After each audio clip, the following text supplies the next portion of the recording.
So, hi, everybody. I'm Jason. I'm pastor at Evangel Church in Kansas City. This is my friend, Sonny Sanwar. Sonny was in Kansas City for, a number of years. Had a privilege of getting to know him, part of a number of great moments that we've shared, from his baptism to him and his wife, Brianna's wedding. And today we're going to talk about sustainable power and some of the things that are right on the horizon for our culture, and then tie that into some spiritual things before we're done. So thanks, Sonny, for joining us today. In your mid-20s, you were named one of Forbes' top 30 people under 30, not just in Kansas City, not in the region, not in the nation, but in the entire world. And what did you do that grabbed the attention of so many people? I think part of that whole recognition is about kind of innovating on things that people kind of took for granted, or broadly doing things interesting. There's a few kind of tracks: energy, entertainment, sports. So I was doing a bunch of stuff in my early 20s on energy, particularly around energy storage. This was back in 2011, 2012, when I actually started on the project, where we would store energy off-peak, meaning during the time of the day when there wasn't a whole lot of demand. People were perhaps sleeping or overnight. And then we would charge it during that time and then discharge it or make it available to people at like 2 p.m. on a Tuesday when there's a lot going on: offices, schools, homes, factories. So for that sort of innovation around the actual product, that was the main reason for that recognition. I'm sure others had this idea, and you probably had a team you were working with, but what made this different than what others have tried? Was it the length of the battery life? Is it or sustainable energy? What was it that made this different? Or is it time or technology that's available now? What is it? Yeah, so a couple of things. So there were a couple of breakthroughs that lined up really well. The first one is on the hardware itself. So like the material, like batteries, we think about lead acid, stuff that's in our car. But the newer kind of battery chemistry level innovations happened in the 90s and the 2000s. And we use what's called lithium polymer. It's not lead acid. It's a new material altogether that really charges and discharges for a longer time, and also quicker than a normal lead acid battery. So that was that hardware component that we did.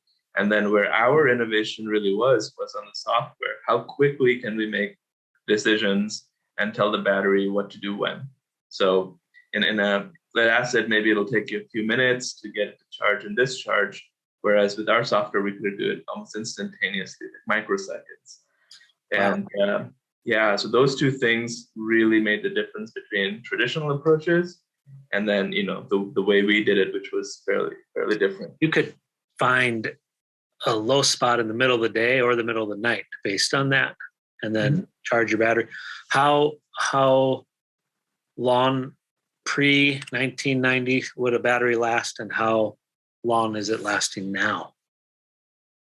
Yeah, so pre-1990s, for like the liquid type batteries like lead acid, you'd probably do 2.5 years on a daily discharge, meaning like you turn it on and off, or you charge and discharge on a daily basis. If you did that to a battery, 2.5 years later, you have to replace it. Right? That was a norm for the battery industry. Post like 2006, 2007, commercial lithium batteries could do a lot more. The cell phones started coming up. Everyone was charging, discharging their cell phones every day. So things were getting better. With the lithium polymer one we were looking at, or which we were developing, it could do multiple charges per day for at least 10 years. So it was like a 5x better timeline, and then maybe 10x with the day. Right. So 5x on the length of years, 10x on the charge cycle. Charge. Wow, that's amazing. Yeah. So all this sounds like, well, that's cool. What does that mean for an everyday company or an everyday person maybe who's watching this? Where do you see this technology going for maybe a business owner or just even a homeowner or renter, anyone who has a house? Yeah, exactly. And that's kind of, where we came at it from. Like on the engineering side, a lot of people, like technical people knew what's possible. But how do you actually make it have an impact on real people who are going to look at the technical characteristics or the parameters? They're going to look more at, how does this help like my work, my job? So a lot of companies, or even a lot of like big organizations, schools, maybe even churches, I don't know, but like, they have huge peaks throughout the day where you're wanting a lot of energy to do a lot of things in the building, right? And we kind of get it, like this seems plausible, but it costs a lot. Your utilities can tack on what's called a demand charge, where, for only a few minutes of the month, or maybe an hour for the entire month, half your bill comes from that 25-minute peak. Really? Pretty substantial. Yeah, it's pretty substantial.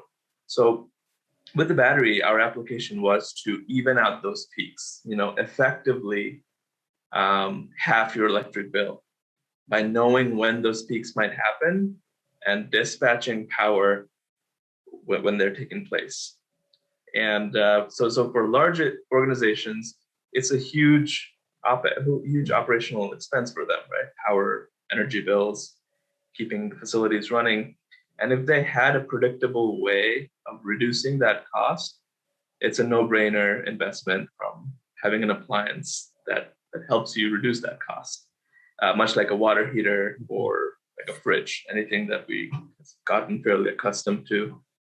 So for the regular people, it probably won't be half of your electric bill just because you don't have peaks as much, but it still saves you a lot because you're sometimes, tacked on charges that you don't really know what that means. You're not gonna like look at your bill every month and try to figure out which second, I had this demand charge tacked on. So a lot of what's going to happen and is happening, this will make people's lives easier without them directly knowing about it. It'll be kind of that landline versus cell phone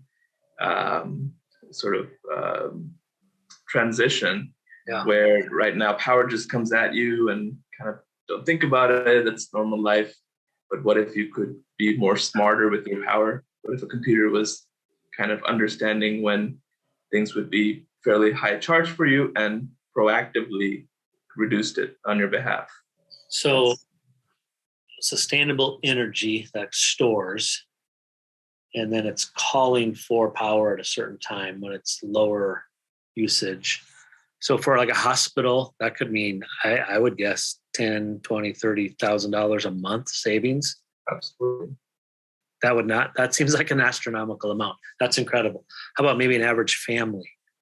What are you assessing that at? So average family, I would still, if your bills are on 150, 200 a month, depending on, where you live, or it would still be 25 to 30% less month on month. Yeah, less month on month. So you went from theory to reality, it sounds like, from when you were in college to now. You guys are you starting to produce this? And what's a timeline where we might be hearing about this or having the opportunity to invest in it to bring reduction into our own homes and our own lives in the power area?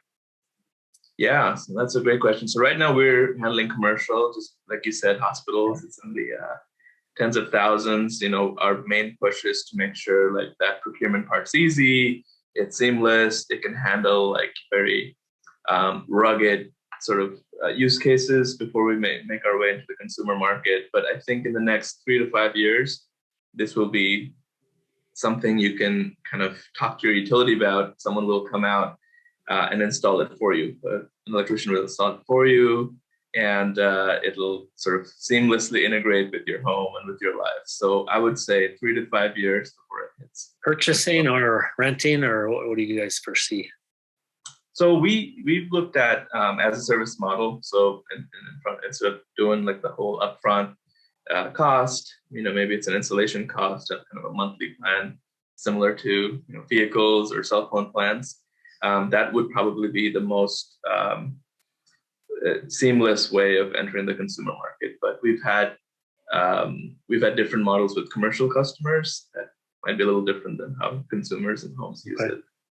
So as a pastor, my ears are picking up here when you talk about technology that's available to be a benefit to our lives. When our power is low, we can call on reserve power outside of ourselves to then become available later. I mean, that sounds a lot like prayer. It sounds a lot like, man, I'm going through it. Lord, would you help me? It sounds like when scripture says that, the effective prayers of a righteous person are powerful. That word that we have is energeo. And it means that, like when I pray for you, when we've gone through stuff, that my prayers can give you energy that you wouldn't otherwise have. So maybe just talk for a minute as a believer, some of the things that have gone through your mind in the spiritual parallels that you've seen in your own life or just in general as you've been looking at this.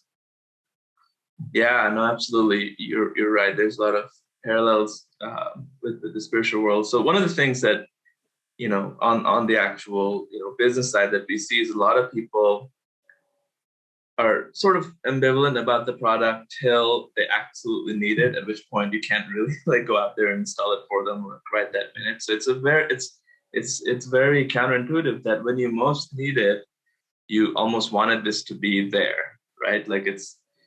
So people who are proactive about it have an easier time reducing their demand charges because they know it's already there, versus when you're in the middle of it and you want it the most, you almost think, well, why didn't I do this before? So for me personally, it's that sort of discipline, like that proactive discipline, be it prayer, be it relationship, that you have to have sort of from the get-go, so that when you're in that high demand kind of stressful area, you have this piece about you that it's taken care of, or there's something you can rely on for that energy, versus when you're going through it and you're in the middle of it and you don't have it, it just stresses you out even more.